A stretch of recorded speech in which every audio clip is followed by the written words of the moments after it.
came with his own slideshow. So I Yeah. think First time. yeah, this is the first. So Yes. whenever you're ready, Dr. Bitterman, we can get it going. Yeah, All and we right. have kind of just an example case, and then we'll kind of go into it. So, say for example, in your clinic, you have a 25-year-old gentleman plays who plays basketball, who was playing some basketball, heard a loud pop, actually thought it was a gunshot somewhere, and then since then has had ankle pain, and we end up finding out he has an Achilles tendon rupture. Can you kind of just talk about the Achilles tendon, what it is, some of the anatomy, and I guess why it's so, important, and, some of the things that we may hear about the Achilles tendon in the media? So for all the junior residents that are listening, tuck that history in your brain, because for every time you hear that, if you got a dime, you'd be able to retire very early. But Yeah. it's either a gunshot or a baseball bat or someone kicked them. They fall to the ground, they get up, and they look to find the person that hit them or that shot them, and then they fall back down. So the Achilles tendon, it's all over the media. If you watch sports, it's been raining Achilles tendon tears from the NFL to the NBA. So let's sort of take a dive and jump right in. No financial disclosures relevant to this. What I want to do is keep politics out of this, obviously, but ultimately my goal is to provide a state of the union for the Achilles tendon and talk about where we are in 2020. There have been some good manuscripts that have been published, most recently in Foot and Ankle International and also some of the sports journals. There's a lot of crossover there. The hot topic tonight will be Achilles tendon ruptures and whether or not there's an underlying role with tendinosis in these ruptures. So with every orthopedic talk, we got to get through the mundane anatomy, but it's really important. And as we know, the Achilles is made up of multiple muscles in the posterior compartment, the posterior aspect of the leg, mainly the gastrocnemius and the soleus. So the gastroc gives you your appearance. Your gastroc gives you your definition, and it crosses 3 joints. So that's the first barroom trivia question. It crosses the knee, the ankle, and also the subtalar joint, which is frequently forgotten. As I said, it's mainly providing the contour or the sexiness of your calf, and it's filled with fast twitch fibers, as opposed to its close relative, the soleus, which is somewhat deeper from the gastroc, and it crosses only 2 joints. So this does not go north of the knee joint and only crosses the ankle and the subtalar joint. And this is more slow twitch, and it does not fatigue as easily as the gastrocnemius.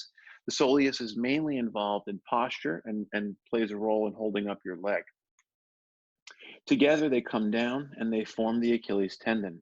Barroom trivia number 2 is the Achilles tendon is the thickest and strongest tendon in the human body.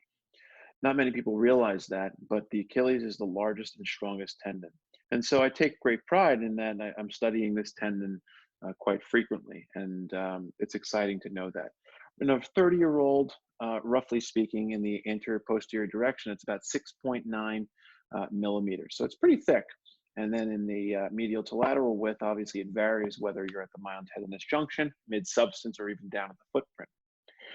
The course overall, as most people know, it starts high up and then comes down and it touches broadly on the Achilles, but it takes a little twist.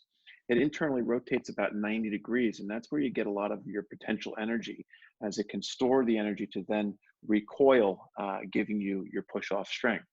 It starts as a flat structure and then becomes ovoid, and all of this plays a role in regards to one's function. I put this slide on here to highlight some of the more famous people who have tore their Achilles. Obviously, upper left, rest in peace, Kobe Bryant. But he's one who tore his Achilles and unfortunately never came back to the same level that he was. Kobe Part 2 was never like Kobe Part 1. Interestingly enough, bottom left corner, Vice President Al Gore, he too sustained an Achilles rupture, as well as The Rock. Most recently in the media, we've seen the comeback of Kevin Durant.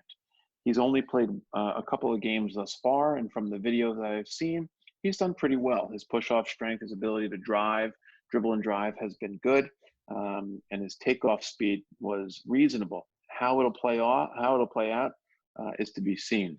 I was just about to say, Dr. Bitterman, we know you're a New York guy, and he's in Brooklyn. So I was going to see what your thoughts were. Are we going all the way? You know. Well, just because I'm in New York doesn't mean I'm a Nets fan. Oh, You okay. know, Uh-oh. I'm more of a Knicks guy through and through, but Okay. you know, I want New York sports to do well because we all know that they have not been anywhere near that. But we'll see. You know, I'm hoping for the best. I'm a Kyrie fan, so I have some rooting potential for the Nets. But there we go. Moving on, his former teammate and most recent Achilles tendon rupturer is Klay Thompson. He had surgery and he's going through the rehab now. If you haven't ever seen an Achilles rupture, well, here is one. Not for the faint of heart, but we're all orthopedists, so we think we'll be able to handle it. Oh, I As you hope you're can see, watching. this is a lineman who is planting his right leg. So there's an eccentric contraction, forced dorsiflexion, and you can see the snap and you can see the recoil. I'll show it one last time. This looks Again, painful. right, it is. And this is when people say they feel as if they got shot, they got kicked, someone with a baseball bat in the middle of their basketball game ran out to the court, hit them with the bat, and then ran off. And you know what?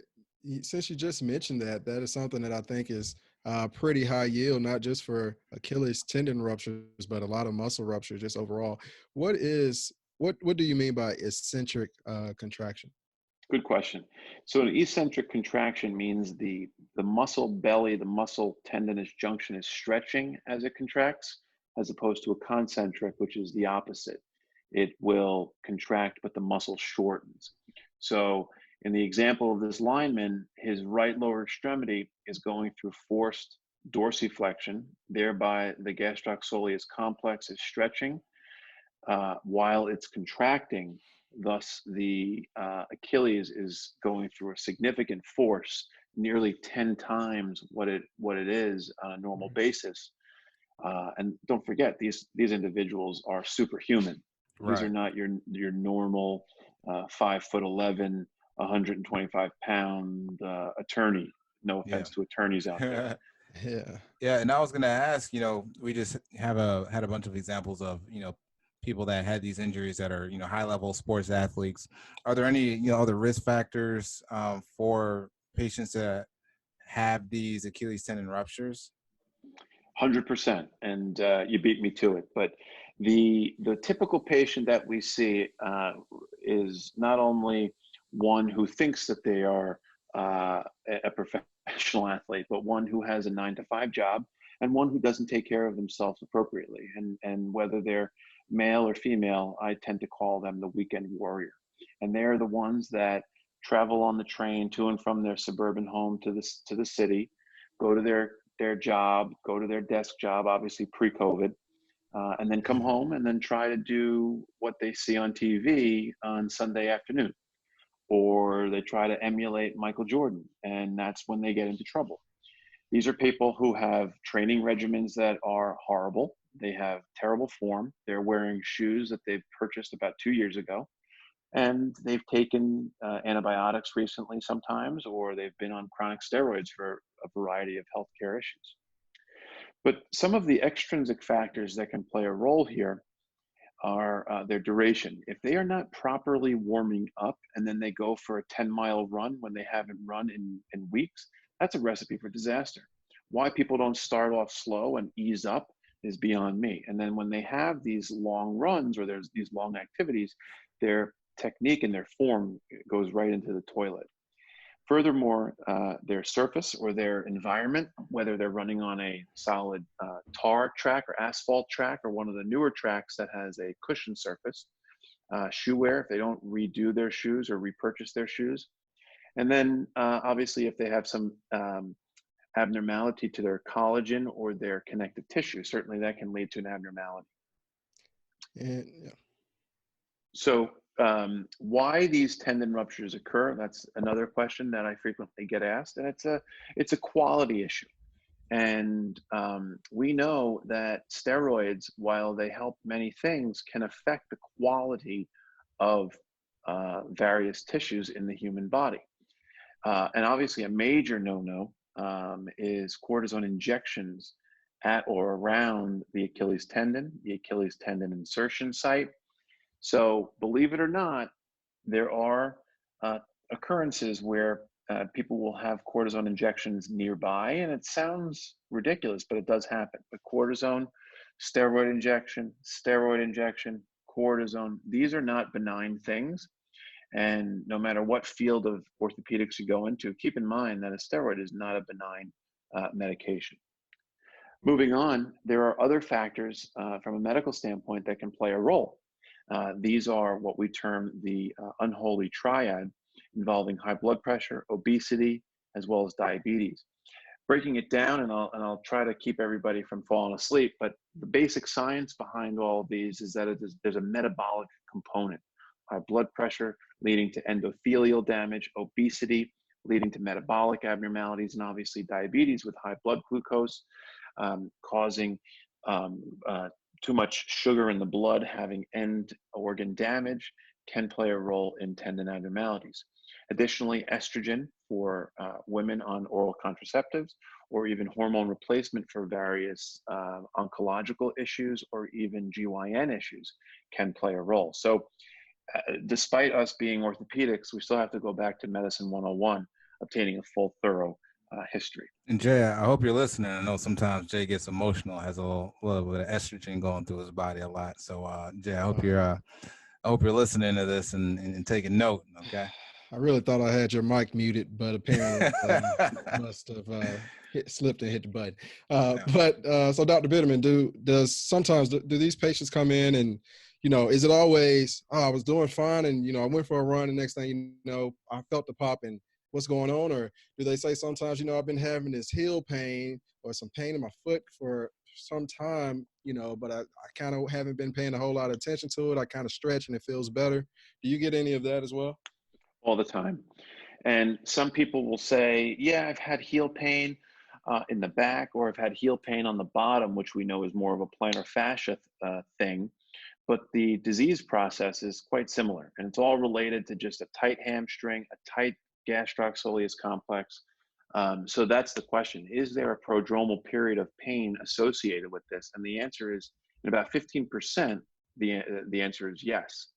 Is there chronic pain associated with this? Most likely. I'll tell you, in the younger population, the 20 to 30 to 40-year-old range, the answer is usually no. But as you get older into the 60, 70-year-old individual, they'll say that they have pain. And the other thing that you have to keep in mind is you have to ask about the other side. Even though the other side is not ruptured, is it waiting to rupture? Is it a pending rupture? Is there significant tendinosis? One of my sayings is that, from what has been passed down to me, is that usually normal tendons don't rupture. So let that set in for a minute. Mm-hmm. And that can be applied to all different areas. Pec tendons that rupture, patellar tendons that rupture. If you MRI these tendons, you'll see abnormality. Epidemiology. Unfortunately, this is the most commonly ruptured tendon in the body, with an increasing incidence in North America. In 2005, it was about roughly 7 to 10 per 100,000. And now you can see in 2017, it has increased significantly, with women still behind men as far as the numbers are concerned, but everything is increasing. Usually this happens in the 3rd to 4th decade of life in men, but in women, it's a little bit older, at or around the 6th decade. And I wonder if that has anything to do with the hormone component at or around menopause. Mentioned earlier, the opposite side certainly likes to play in the sandbox, and these can be contagious. And roughly there's a 6 to about 30% chance. I know that's a broad range, but you always have to ask about the other side. So don't forget to ask about the uninjured side, just to educate the patient, and it's good to be thorough.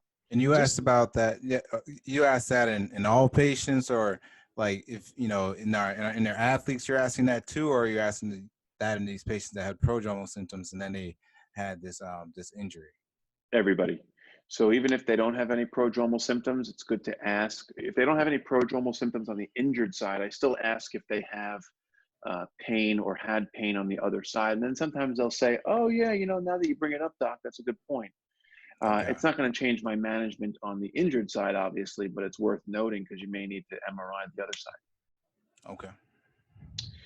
Now, we know who gets it, but more into the why. I mentioned the unholy triad, but certainly this boils down to inflammation, microtrauma, and hypovascularity. Blood supply is our holy grail in orthopedics. If we mess up someone's blood supply or they come to us with an abnormal blood supply, we know that bone and soft tissue won't heal. So certainly there is a load or mechanical stress to these tendons. And when you have these larger individuals, men or women, they're putting extraordinarily high loads of stress on an anatomic body part that's not designed for that, roughly 10 to 15 times. So if you think of that, there's really not many other areas in the world that can tolerate that stress without failing. Yet in professional athletics, these legs are getting these traumas all the time, and it's kind of surprising and shocking if you think about it that we're not having more Achilles ruptures. But unfortunately, with poor training regimens, COVID-19, seasons ending and then a new season beginning, no warm-up period, yada, yada, yada. I think that's one of the theories that I have as far as why the NFL had an increase and why the NBA too. But we shall see, or shall I say basketball as a whole. Yeah, I was just going to ask, is there any way as far as preventing these injuries, is it just stretching beforehand? Is that the main thing to prevent these types of injuries? Like is proper warm up, or is there any other ways that people can say, well, be cognizant of not having this happen? I always tell patients that I think stretching is key. A stretching program, not just of the leg, but the upper thigh, the buttocks, the hamstrings, the quads, because I think it all plays a role in landing mechanics. For those that are doing like a jumping activity, a lot of research obviously has been done with the ACL, with the non-contact valgus rotational injury. And I think that can be elaborated on more and focused more on the Achilles. So to answer your question, it's always stretch, stretch, stretch, and try and avoid the explosive maneuvers, but that's easier said than done. Absolutely. And yeah, and so what are some of the things, say, when these patients are in the clinic, what are some of the things you're looking for? Well, we talked about the history really, but on physical exam, even, what are some of the things you're looking for in the office? So the exam is generally speaking clinical. And I say generally speaking because I MRI them, and I'll get into that. But if you look at the upper right-hand corner, this is a professional hockey player that I met and treated.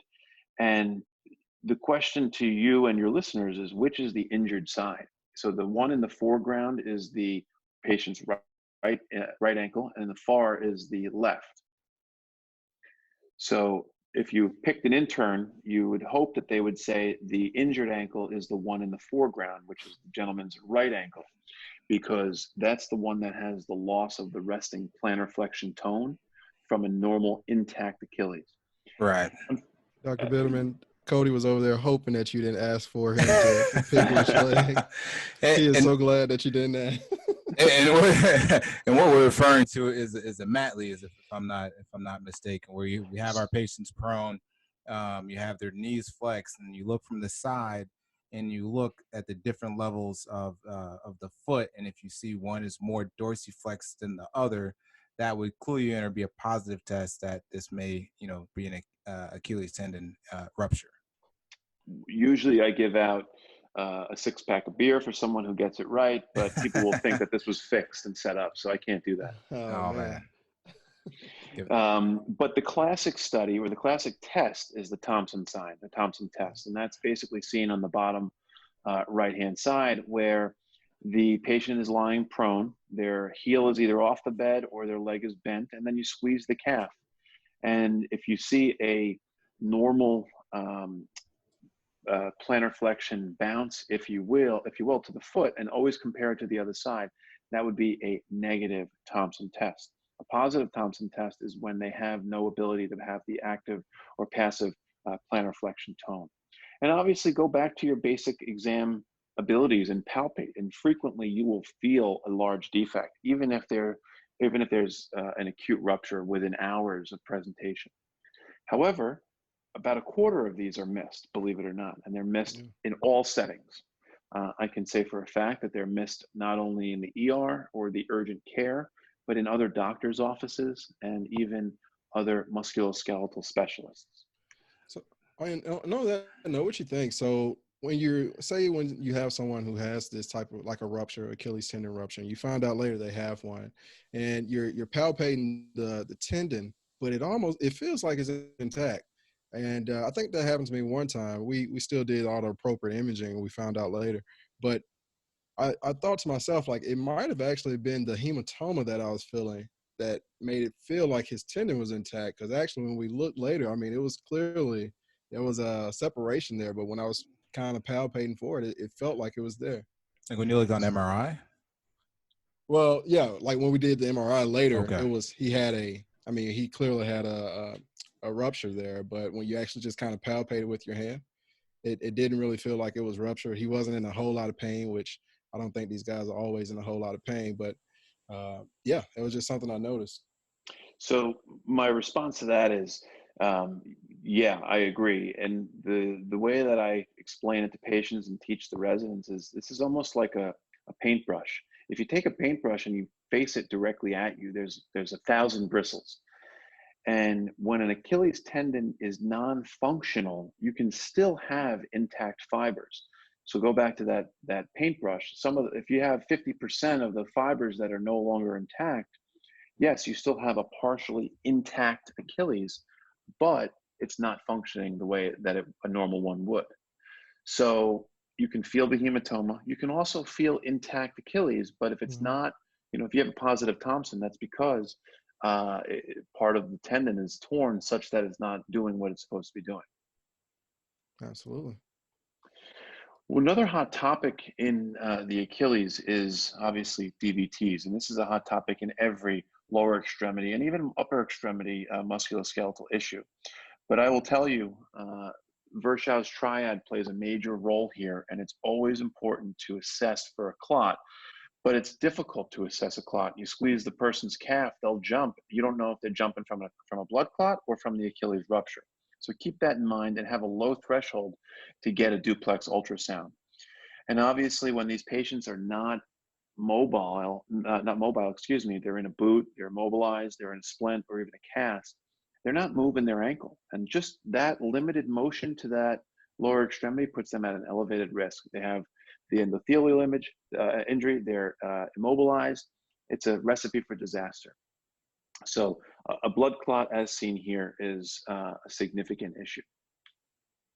Another issue or another area to focus on is prodromal utilization of fluoroquinolones or preceding the injury with fluoroquinolones, antibiotics, or even steroids.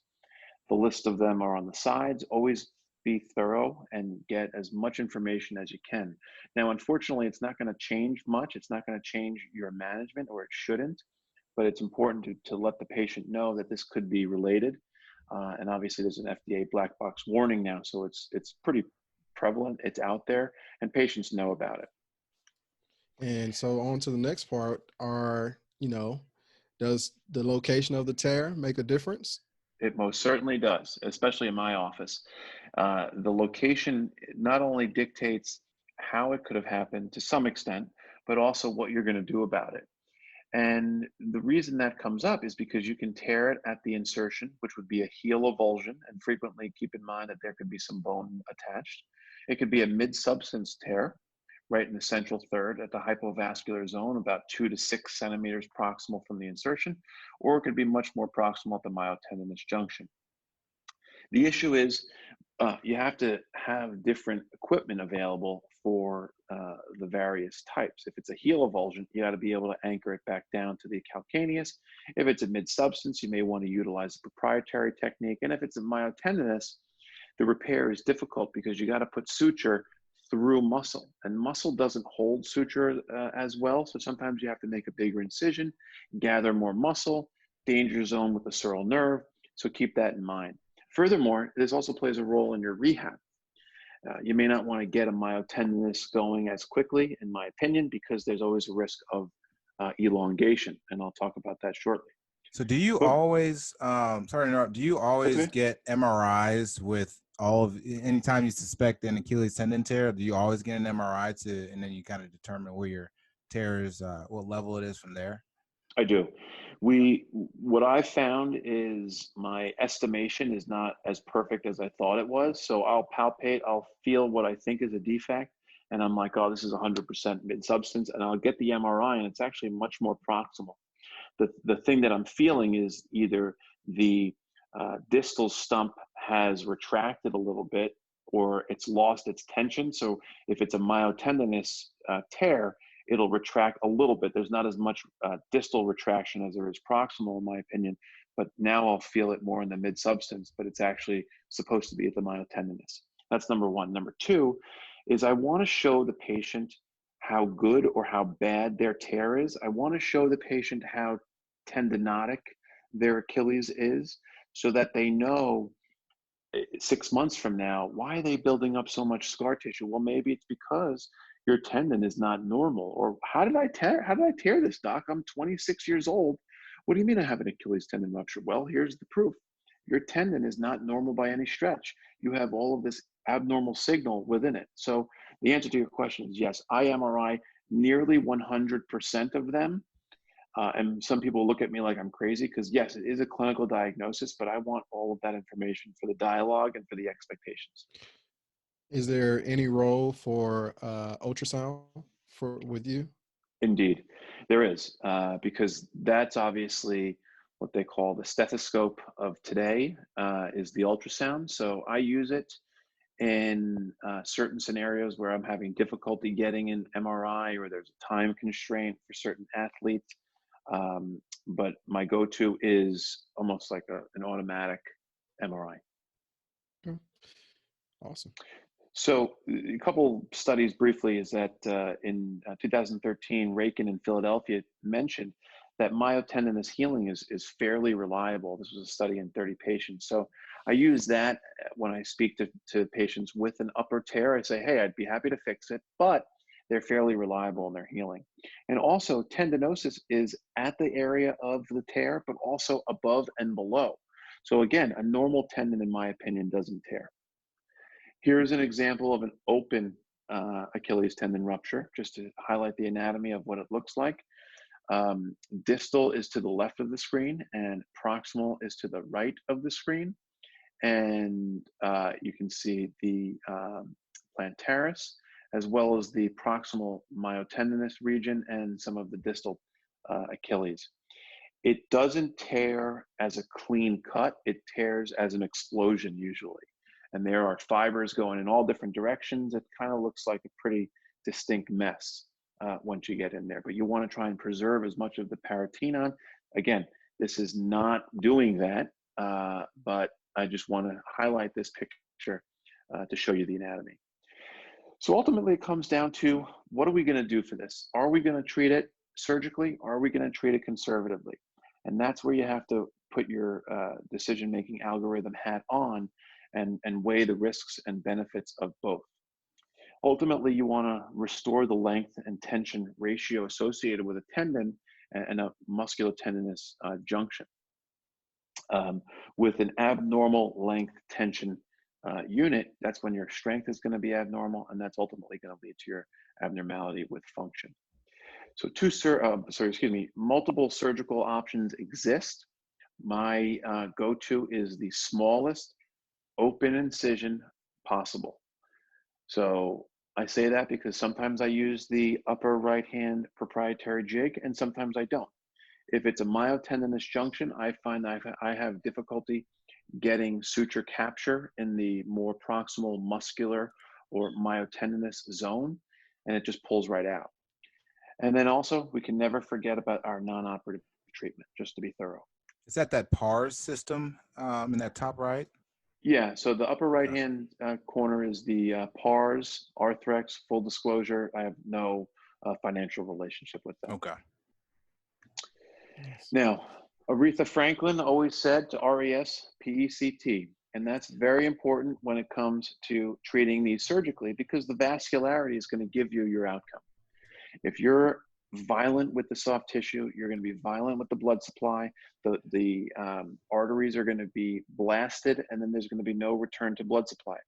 As you see on the pictures here, one is a diagram depicting the robust or lack thereof to the Achilles tendon and to the myotendinous junction. But centrally at the hypovascular zone, it's mainly a lateral blood supply. Therefore, we go more posterior medial. It's important to understand that when you're getting in these cases, not to just follow the attending's role, but to see why he or she is doing it that way. There's always a method to our madness, and it's mainly to respect the blood supply. So when you're doing your approach, I like to tell my residents to make sure that there is as little grabbing as possible. Retract it gently with a Sen retractor, but don't go pinching the tissue with an Adson or a heavy pickup. That's going to squeeze the tissue, squeeze the paratenon, and lead to problems with vascularity later. We know that the paratenon is the key for healing. It's the key to nutrition. And I usually go posterior medial. Depending on if I have to go distal, I will go posterior medial, angle centrally, and then kind of curve over in a medial direction, just because you have to keep in mind shoe wear later on. They can get irritation to the incision. And really quick, before you go into this, what is your conversation like with the patient when you're talking about operative versus non-operative treatment? Because I had a patient the other day, and we spent about 20 minutes talking about, he was like, oh, should I get this fixed? Young guy, tore it playing basketball. And we spent about 20 minutes talking about if you should get it fixed versus not. So what is your conversation like? It's just maybe from my own knowledge, but what do you say? So I start off and I say, whether you fix this or not, you're looking at a 1-year recovery. Again, plus or minus a couple of weeks, months, whatever. I say, I can fix it tomorrow. It's a 1-year recovery. Or we can do non-surgical treatment and it's a 1-year recovery. So that they have to digest first. Then I tell them, or I gauge where they're at. Are they someone who thinks that they are the next best thing since Michael Jordan? Or are they happy with going to their day job, doing their thing, and then going home? So you have to gauge that very quickly, because some people will look at you and say, you're treating me non-surgically, doctor, you're crazy. Or they'll get your opinion, they'll go and see someone else, and then they will kind of be flabbergasted that someone told them that non-surgical was even an option. Could be a regional thing, but that's what I do as a second thing. And then I get into, well, it's all about length and tension. What are your goals? Do you want to be able to get back on the basketball court because you're a Division I athlete, or you're a high school athlete? Sure, I would argue you should fix that. If you are a 50 or 45-year-old male or female who plays softball and was rounding third to come home, and that's when they tore it, you know what, I'm wrapping up my career, doc, I'm done. That I would say you could treat non-surgically. If they want to get back out there, you have to explain that their gait may not be the same. So that's the next thing that I get into. I talk about the length tension ratio, the ability to regain your full push-off strength, lack thereof. They want to know what that means. Again, we say push-off strength because we're in the field, but patients want to know that they may have a limp. They want to know if they won't be able to do their 12-mile walk on the boardwalk anymore. So that's how I kind of highlight it. And then I say, the next option is re-tearing. If you don't do surgery, there's a slightly higher risk, depending on the study you read, depending on the statistical significance you quote, yada, yada, yada. There's a slightly higher risk that you may re-tear it. Well, doctor, if I'm going to re-tear, why don't I do surgery? Well, surgery is not benign. Surgery has risks that we always take for granted until it's too late, or until a complication happens. And if you haven't seen an Achilles tendon wound dehiscence, it's a nightmare. And so they do happen. I've seen it. You're right.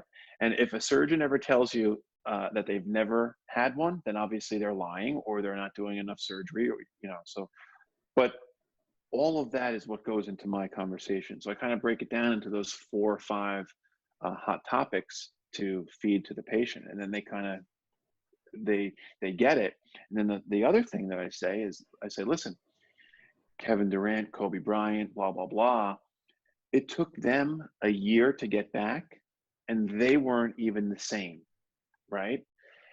You are not a professional athlete. You don't have the health care that they have at their beck and call, and it still took them 11 months to a year to get better. So I really lay the smack down as far as expectations from day one, Yeah, because I think that's most important. I agree. I think it's totally important. Whoever's listening, I hope they, rewind that and listen to that past 5 minutes. Like that was some good information. I know Jay's over there taking notes, flabbergasted. So he don't say that to people, but No, but really, I mean, I think it's something that's really common. Everyday people get this all the time, and some of your friends going to get this. You're going to hear about it, and they're going to ask you like, "Hey, what you think I need to do?" And I mean, you really do just have to kind of lay it out and let them know both ways, But like you say, surgery isn't benign, so there's some risk with that, and there's also some risk with non-operative management too. You just have to kind of pick what's better for for yourself. So I'm glad that we're spending some time talking about that. Yeah, so this study is a recent study from 2015 that just goes over the biomechanics and compares open repair to some minimally invasive techniques. Bottom line, I don't want to take up too much time just highlighting these studies, but bottom line is there's no difference in the total number with regards to, from failure with regards to open versus PARS. So you can do it open, you can do it minimally invasive. Again, smallest incision, if you're going to do surgery, smallest incision with early recovery is key. So virtually, let's go around the internet and see, does anybody want to fix it or not fix it? So I'll put you guys on the spotlight. What would you want to do? You go first, Cody. Well, I mean, just like you said, it depends on the patient's activity level. If they're the starting running back for the college team, then I'd say go and fix it. If it's a 50-year-old guy who went out and thought he can play basketball and hoop, and he sustained this injury, I'd probably say just not op it. But Cody, what if he's like a 27, 28-year-old third year resident who think he's like athletic, but he does this podcast, Man, and listen, Jay, his name is Cody. What do you think he would do? Like, which way you think he would go with Oh that? man, I don't know. I'd probably elect to have it fit. Not saying that fits my description, but if I was this hypothetical person, I may elect to have it fixed. What about you, Jay?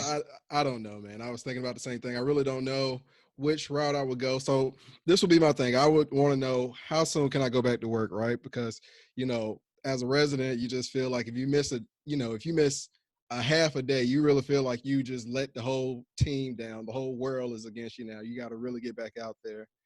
So I would just want to know how soon can I get back to doing my job efficiently as a resident. I need to see my consults. I got to be able to walk around the hospital. I need to be able to stand up for long periods of time in the OR, and I can't be out of this for 6 months or whatever. I'm like, what do I have to do to get back as soon as possible? And I don't know. I would decide between that, but that would probably be my driving force. I agree, and I think those are great comments. If you choose surgery, obviously you got to get on the surgical schedule, and that depends on your surgeon. That depends on availability. That depends on a lot of things. Not every surgeon can put you on the schedule for tomorrow. It may be a week, and if it's a week, that's a week that you then have to wait before you're more active, because not only do you have to get the surgery done, but you have to wait for the incision to heal before you're more active. As opposed to non-surgical, the clock starts right then and there. You get into a cast, you go into a plantar flexion cam walking boot, and then you go on your way. Again, obviously, the details of the rehab vary, but many important questions that come into play. I will tell you, I have a colleague who was never a believer. And I don't want to sell the non-surgical treatment because I'm a surgeon and I operate on these all the time. But he was not a believer of the conservative treatment. He thought I was crazy until a middle-aged patient came in, and I treated him non-surgically. At around the 7-month mark, he was as if nothing ever happened. And from that day forward, that associate of mine has now become a believer with the non-surgical treatment. Yeah, that'll make you believe, right? If you go through it, for sure. Exactly. So the winner with regards to treat it or not treat it is we still don't know. And I don't think that there is a true full consensus. Don't come at me, but I think that there is no definitive treatment with regards to an Achilles tendon rupture. I think it's a fluid situation. I think each one is different.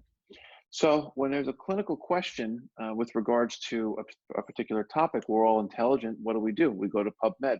So I did exactly that. I looked on PubMed and I said, well, what's the best way to get better from an Achilles tendon rupture? Typed it in and boom, I got 570 results. So guys, what does that tell you? What does it tell us, Dr. Bitterman? It tells us that we have no idea to some extent what's going on. There we go. I agree. And again, I'm not trying to be standoffish, but everybody has an opinion, and that's good. We're all strong personality individuals, but these are roughly 570 thought leaders giving a paper on Achilles tendon rehabilitation. So there's not one good way, except my way, as we know. Yeah, there we go. Right, in our own little bubble. But we need to get better. And the problem is that these studies are comparing oranges to apples, apples to oranges, and it's not really giving us great information that we can apply. So what I do is I go to this landmark study with regards to operative versus non-operative treatment and how to fully rehab. And what it boils down to is a lengthy functional rehab, which I'll show you, which was very successful. And in my hands, it continues to be successful. So what I go to is this, and I'm happy to share this, but this is a JBJS article, which goes through their protocol. And some are arguing now that even that 0 to 2 week non-weight bearing time frame, if you're doing it non-surgically, get them up and walking in a plantar flexed, either cast or boot with lifts right away. Obviously, if they're doing surgery, you have to be careful of the wound because a dehiscence is a tragedy and should be avoided at all costs. With regards to repairing it, this is an interesting study outside of the United States where they put these metal beads into the tendon. And you can see why it likely was not done here in the United States, but it was pretty cool in that they fixed these tendons. They put these radio opaque beads in the tendon, and then they watched them, and they used 3 different rehabilitation protocols for 75 patients, roughly non-weight bearing with range of motion, and then partial weight bearing right away. And what they saw is at around the 6 to 12 week mark, the repair, which we spent 25 minutes, tying down and doing all different fancy figure of eights or wrapping around or pars or whatnot, it lengthens. So your repair to bring these areas together lengthens over time. Now, thankfully, there was no real difference in primary outcome, but potentially could too much length be a bad thing? And I think that's an important question that we don't have a full breadth of information on. But I thought that was interesting and wanted to share that. And obviously this happens because when you have the tear, whether you fix it or not, the muscle atrophies. The muscle goes through remodeling, and to get it down to a basic science, the sarcomeres are eliminated, okay?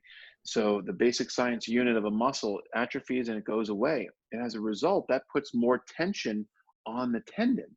So what you're trying to get to sort of congeal in a tighter fashion to make sure that that length tension ratio maintains itself, it's now stretching.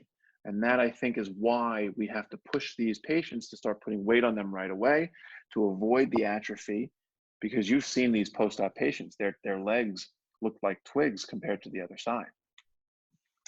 Moving right along, jumping to complications, which is what we hate.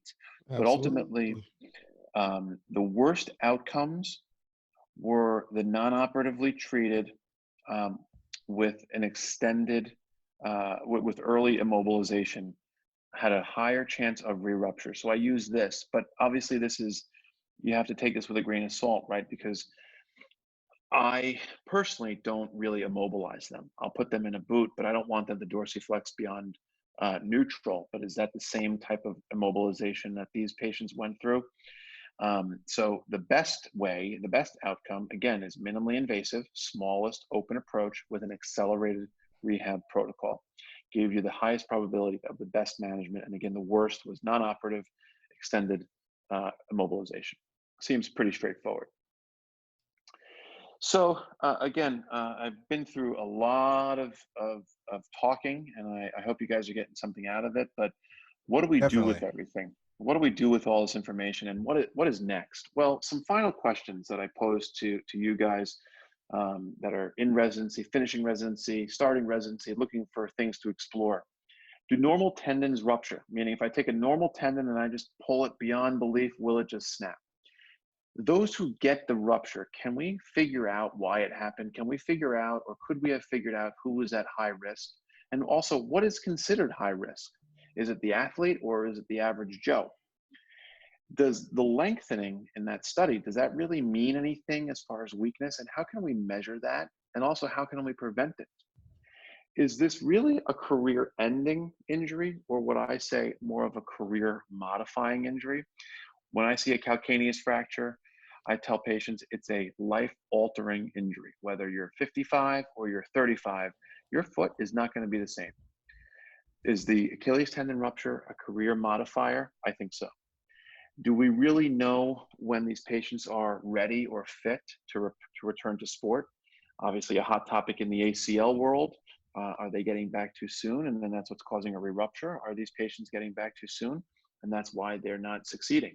Kevin Durant, interestingly enough, he not only had his injury, his recovery, but he had a little bit of an extended recovery time because of COVID. And then what does the surrounding tendinosis really mean? Is it important? I think it is. I think it plays a role. That's why I get the MRI. Yeah. So some final take-home points, and then I'll be happy to hand it over. But these injuries do not occur in a vacuum. Again, when we're in residency, we see everything as the ER, get them out, splint and send out, and let someone else deal with it. And when we're in the office, we talk to them. But these are problems that I think have other issues that need to be addressed. Look for risk factors, try and figure out what they are. Are there any that are modifiable, especially for the contralateral issues? If you do decide to operate, or even if you don't, understand that blood supply plays a role in the disease process and also the pathology of the tear. Non-op, as mentioned before, gets you right back to work. Get you right back to work the next day. Operative, well, yeah, you can work before your surgery, but afterwards, I tell patients to take at least a week or two off. Because if you're up and you're sitting or your leg is in a dependent position, you're going to swell. That swelling is going to put stress on the wound. That wound can then pop, and again, nightmare. Talk to the patient about their goals, figure out what it is that they want to do, and don't compare your patient from yesterday to your patient today. Everybody's different. Patients will compare themselves outside of the office, but it's our job to make sure that they understand the differences. And then communicate expectations. That's, I think, paramount. So, go ahead. I was going to say, Dr. Bennett, excellent talk. And I only had a couple of questions. One, if you have a patient, they're diagnosed as Achilles tendon rupture, and you go in and you see there's a large gap, almost a 4 or 5 centimeter gap. Do you ever use any other techniques like a VY turn down or advancement, or like any of those other techniques for these, larger defects? I do. And I think the bigger question is, you have to know that ahead of time. Okay, because if you're doing an acute rupture, theoretically, you know the distance and it shouldn't be a problem.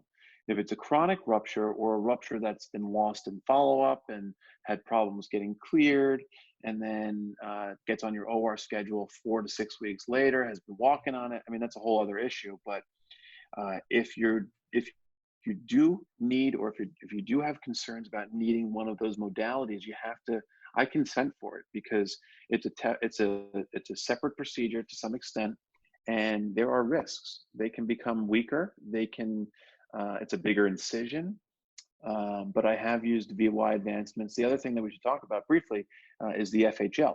FHL transfers. I don't do that usually for primary repairs, because I'm not doing a primary repair in someone that needs augmentation from an FHL, usually speaking. Does that make sense? Yeah, makes sense. So usually more so something more chronic. Correct. I'll use the FHL if there's a chronic issue or they have weakness and they need supplementation, I'll do the FHL. Are you ever thinking about like some kind of allograft or anything like that? I have used it in very rare occasions. Usually it's like a revision scenario. Hmm. But I had a 60-year-old gym rat guy, who goes to the gym, and he had a chronic tear. And all I did was an FHL on him because I didn't want to do a VY. I didn't want to do a turn down. I didn't want to do an allograft. Um, and he did great. I was worried about his return to the gym, and I saw him recently and he was loving it. So it's all about expectations. If you tell them that you may be able to do the gym, but you may not be able to run 12 miles, sometimes they get it. The more reasonable people will understand. Love it. And so I think we talked about a lot of high yield things. We went over the anatomy with the Achilles. We talked a whole lot about how operative versus non-op. There's no clear winner between those two, but you should definitely know the differences in a way to explain it to your patients. Talked about how they normally present. I really do think that pop or the shot in the heel or something like that. You hear some story like that every time. It's really interesting how everyone's explained it's the same. And thank you so much for even going through how to treat some of the more chronic injuries too. I actually think that's high yield. If you do any questions on this, it's going to come up about the FHL augmentation, the VY advancements, and sometimes even the allografts for like large chronic tears and things like that. So just overall, thank you, Dr. Bitterman, for this talk. For those who are not on our YouTube, Dr. Bitterman has actually put his email address on here as well. Like it's abitterman@northwell.edu. So yes, thank you so much, Dr. Bitterman, for coming on the show. We really appreciate it. Thanks so much for having me, and feel free to reach out, email or social media at Dr. Adam Bitterman at DrAdamBitterman. Thanks a lot, guys.